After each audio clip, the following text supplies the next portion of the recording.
தொலைக்காட்சி மற்றும் பத்திரிகை நண்பர்கள் எல்லாருக்கும் வணக்கம். நீங்கள் என்ன சொல்ல போகிறீங்கன்னு நினச்சி பயந்துக்கிட்டே வர வேண்டியதாக இருக்குங்க ஸ்டேஜுக்கு. ஒவ்வொரு ஃபங்க்ஷன்லையும் பார்த்து உங்கள் ரசிகன் ஆகிட்டேன் உங்கள் மேடை பேச்சு, உங்களுடைய இன்ட்ரடக்ஷனுக்கு. எல்லாருக்கும் வணக்கம். நம்மளை ரொம்ப பாதிக்கிற விஷயம் என்னன்னு சொன்னால், நம்மளை காயப்படுத்துகிற விஷயமா இருக்கும். ஆனால் அந்த காயப்படுத்துகிற விஷயத்தில் நம்மளை சந்தோஷப்படுத்தின விஷயம் நம்ம எல்லாரையும் மறந்துடுறோம். அதனால் முதல்ல இந்த படத்தை பாராட்டி, இந்த படம் எதற்காக எடுக்கப்பட்டுச்சு அப்படிங்கிறத கரெக்டாக புரிஞ்சுக்கிட்டு வாழ்த்துனவங்க எல்லாருக்கும் முதல்ல நான் நன்றி சொல்லிக்கணும்னு ஆசைப்பட்றேன். ஏன்னா அதுதான் இங்கே ரொம்ப ரொம்ப முக்கியமாக இருக்குது. எல்லாத்தையும் தாண்டி அந்த ஒரு பாசிட்டிவிட்டி அப்படிங்கிறது வந்தது உங்கள் எல்லாருனாலையும். அதுக்கு ரொம்ப ரொம்ப நன்றி. ஏன்னா இந்த படம் ஆரம்பித்தப்போ எதுக்காக இந்த படம் எடுக்கிறோன்னா, அந்த கதை கேட்குறப்ப நான் ஒரு 10 வயசு பையனாக ஃபீல் பண்ணேன். இவ்வளோ பேர் படத்தில் எப்படி இருக்கும், எனக்கு ஒரு 8 அடியில் ஒரு பாடி கார்டு, எனக்கு 3 அடியில் ஒரு பாடி கார்டுன்னா எனக்கு ஒரு ஃபேண்டஸியாக இருக்குது.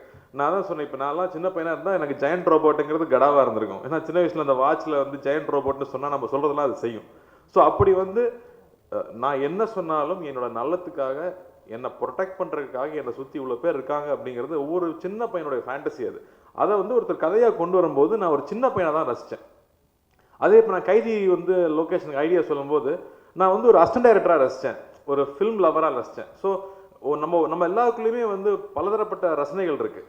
நம்மளால் சிந்து பேரவையும் பார்க்க முடியும், நம்மளால் போய் ஒரு நல்ல ஒரு கானா பாட்டும் கேட்க முடியும். அப்படி நம்மக்கிட்ட பல ரசனைகளும் இருக்குது. அப்படி என்னுடைய பல ரசனைகளுக்கு ஏற்ற மாதிரி தான் நான் ஒவ்வொரு படமும் எனக்கு பிடிச்ச படமாக, நான் என்ன பார்க்கணுன்னு விரும்புகிறேனோ அப்படி தான் நான் ஒவ்வொரு படமும் தேர்ந்தெடுக்கிறேன். அதில் எந்த ஒளிவு மறைவுமே இல்லாமல் தான் ஒவ்வொரு படத்தையும் உங்கள் முன்னாடி கொண்டு வைக்கிறோம். ஒரு ட்ரெய்லர்லேயே தெளிவாக சொல்லிடுறோம், இது மாஸ் படம் தான், தயவு செஞ்சு படம் பார்க்குறப்ப யோசிக்காதீங்க அப்படின்னு சொல்லி தான் கொண்டு வரோம். உங்களை படம் பார்க்குறப்ப யோசிக்க வச்சுட்டோம்னா அப்போ நாங்கள் தோத்துட்டோம்னு அர்த்தம். ஆனால் அந்த 2.5 மணி நேரம் உங்களை யோசிக்க வைக்காமல் சந்தோஷப்படுத்தி வீட்டுக்கு அனுப்பிச்சிட்டோம்னா, இந்த படம் இதுக்காக நாங்கள் எடுத்தோமோ அந்த நேர்மையாக நாங்கள் அதை செஞ்சுட்டோம் அப்படின்னு நாங்கள் சந்தோஷப்பட முடியும். அந்த வகையில் இந்த படம் கிடைச்ச பாசிட்டிவ் ஃபீட்பேக் அவ்வளோ சந்தோஷமாக இருந்துச்சு. அந்த ஃபஸ்ட் டே தியேட்டரில் 5 மணிக்கு ஷோ பார்க்குறது ஆரம்பிச்சு ரொம்ப நாளுக்கு அப்புறமா திரும்ப எங்களுக்கு உங்களை ஸ்டைலிஷாக ஆக்ஷனாக பார்க்குறதுக்கு சந்தோஷமாக இருக்குன்னு ரசிகர்கள் எல்லாரும் சொன்னாங்க. ஸோ என் தம்பிகளுக்கெல்லாம் ரொம்ப சந்தோஷமாக இருந்துச்சு. அவங்களுக்கெல்லாம் முதல்ல நன்றி சொல்லிக்கணும். ஏன்னா ஒவ்வொரு தரப்புலையும் ஆனால் நான் அவங்க கூட இருக்கேண்ணா, செம்மையாக இருந்துச்சு அந்த படம், எப்போ அந்த படம் சரியாக ஓடலன்றாங்க, எங்களுக்கு பிடிச்சதுண்ணா அப்படின்னு சொல்லுவாங்க. ஸோ அந்த தம்பிகளுக்கு முதல்ல இந்த இடத்துல நான் நன்றியை தெரிவிச்சுக்கிறேன். அண்டு இந்த படத்தை பொறுத்த வரைக்கும் நான் ரொம்ப ரசிச்சு தான் பண்ணேன். சாதாரண விஷயமா இல்லை. ஃபஸ்ட்டே ஆரம்பிக்கும் போது தெரியும் இது பெரிய லோடு தான், ப்ரொடியூசர் தாங்குவாரா அப்படிங்கும்போது இல்லை கண்டிப்பாக எடுக்கலாம். ஏன்னா 2 பேருக்குமே அந்த எக்ஸைட்மெண்ட் இருந்துச்சு. அந்த ஐடியா கேட்கும்போது ரொம்ப பிடிச்சிருந்துச்சு. ஸோ அந்த எக்ஸைட்மெண்ட்டோட அந்த படம் எடுத்து போகும்போது எப்படி அதை சேர்ந்து கொண்டு வரும்போது லால் சார் பண்ணணும்னு சொல்லி பாக்கி கண்டிப்பாக லால் சார் வேணும்னு சொன்னாப்புல. லால் சார் வந்ததுக்கப்புறமா ஏன்னா இப்போ இந்த ஒரு கமர்ஷியல் ஃபிலிம், மாஸ் ஃபிலிம்னாலே எப்பவுமே லார்ஜர் தேன் லைஃப் தான், சாதாரணமாக நடக்கக்கூடிய விஷயம் கிடையாது. அது பெரிய விஷயத்தை நம்ப வைக்கணும். அப்போ எல்லாருமே நடக்கிற விஷயத்தை நம்பினாதான் அந்த படம் நம்பகத்தன்மையோடு வரும். அதில் லால் சார் அந்த கதாபாத்திரத்தோட எல்லா ஷேட்ஸையும் அவ்வளோ அழகாக கேரி பண்ணி அந்த சுல்தான்கிற கேரக்டரை அவர் தாங்கிட்டே இருப்பார், ஒரு இடத்துல கூட விட மாட்டார். அவரோட ஃபைனல் மூமெண்ட்டில் அவர் சொல்கிற வசனங்கள் அவ்வளோ அழகாக இருக்கும். பாக்கி இந்த வயசில் நீங்கள் உணர்ந்து அந்த வசனங்கள் எழுதியிருக்கிறது எனக்கு ரொம்ப ஆச்சரியமாக இருந்துச்சு. அவ்வளோ பியூட்டிஃபுல்லான வசனங்கள்.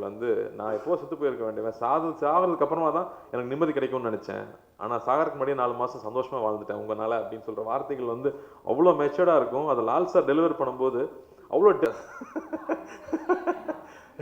அதான் சொன்னாங்க, படம் ஃபுல்லாக ஆம்பளைகளாக இருக்கிறாங்க, ஆனால் அந்த லேடிஸ்க்கு இந்த படம் ரொம்ப பிடிச்சிருக்கு அப்படிங்கும்போது ரொம்ப ஆச்சரியமாக இருந்துச்சு. ஏன்னா நிறைய லேடிஸ் ஃபைட் சூப்பராக இருக்குன்னு சொல்லும்போது ரொம்ப சந்தோஷமாக இருந்துச்சு.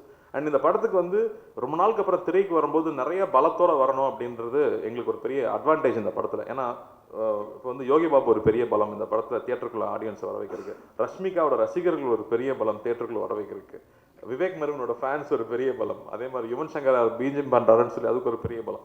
அப்படி நிறையா பேரோட பலம் சேர்ந்து இந்த படம் எல்லாரையும் சாட்டிஸ்ஃபை பண்ணியிருக்குங்கிறது ரொம்ப ரொம்ப ரொம்ப சந்தோஷம். ரொம்ப நேரமாக எடுத்துக்கிட்டோம், பட் எல்லாரும் எங்களை வாழ்த்துனதுக்கும் எங்கள் கூட சப்போர்ட் பண்ணதுக்கும் ரொம்ப ரொம்ப ரொம்ப நன்றி. தேங்க்யூ.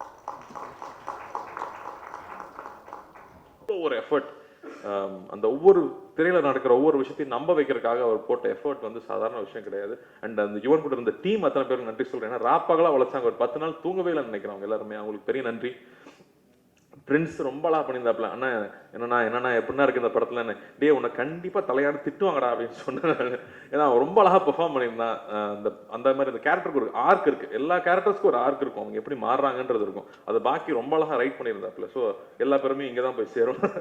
ஸோ ஒவ்வொரு கேரக்டருக்கும் ஒரு ஆர்க்கை ரொம்ப அழகாக கிரியேட் பண்ணி கொடுத்ததுனால தான் எல்லாருமே தனித்தனியாக தெரியுறாங்க இந்த படத்தில். அண்ட் பிரபு ஒரு பெரிய கன்விக்ஷன், சாதாரண விஷயம் இல்லை. இந்த கோவிட் டைமில் என்ன ஆனாலும் சரினா நம்ம தியேட்டருக்கு வந்துடுவோம். ஏன்னா படம் ஃபைனல் பார்க்கும்போது டெஃபினட்டாக தெரியுது தியேட்டரில் பார்க்க வேண்டிய படம். ஓடிடியில் வந்து தான் அந்த படத்தை இவ்வளோ அப்ரிஷியேட் பண்ணியிருப்பாங்கன்னு சொல்ல முடியாது. தியேட்டரில் மட்டுமே பார்த்து என்ஜாய் பண்ணணும்னு தான் நாங்கள் எடுத்தோம். அதே மாதிரி நம்ம தைரியமாக கொண்டு வருவோம். மக்கள் நிச்சயமாக அப்ரிஷியேட் பண்ணுவாங்க, நம்பணும். அதுக்காக கடுமையாக உழைச்சோம். ஸோ எங்களோட உழைப்புக்கும் எங்கள் நம்பிக்கைக்கும் மக்கள் வந்து இதுக்கு பதில் கொடுத்ததுக்கு ரொம்ப ரொம்ப நன்றி. நான் எவ்வளோ நன்றி சொன்னாலும் பத்தாது. தியேட்டரில் வந்து எல்லாரும் வந்து படம் பார்த்து சந்தோஷமாக நல்லா இருக்குது படம்னு சொல்லி வாழ்த்துறாங்க. மவுத் பப்ளிசிட்டி மாதிரி பப்ளிசிட்டி இல்லவே இல்லைன்னு சொல்லுவாங்க. அந்த மாதிரி யாரை சொல்றதே நம்ப மாட்டோம், பக்கத்து வீட்டுக்காரங்க சொல்றதை நம்புவோம். அப்படி ஒவ்வொரு பக்கத்து வீட்டுக்காரங்களுக்கும் நான் நன்றி தெரிவிச்சுக்கிறேன். அவங்க தான் மறுபடியும் தியேட்டருக்கு வர வச்சிருக்காங்க. ஸோ இந்த தருணத்தில் இந்த படத்தில் இருக்கிற ஒவ்வொரு விஷயத்தையும் அப்ரிஷியேட் பண்ணி அந்த படம் எதுக்காக எடுக்கப்பட்டதுங்கிறத புரிஞ்சுக்கிட்டு அதில் இருக்க நிறை குறைகள் சொல்லி எங்களை வாழ்த்தி தொடர்ந்து வழிகாட்டிகிட்டே இருக்கிறவங்க எல்லாருக்கும் மறுபடியும் நான் நன்றி சொல்லிக்கிறேன்.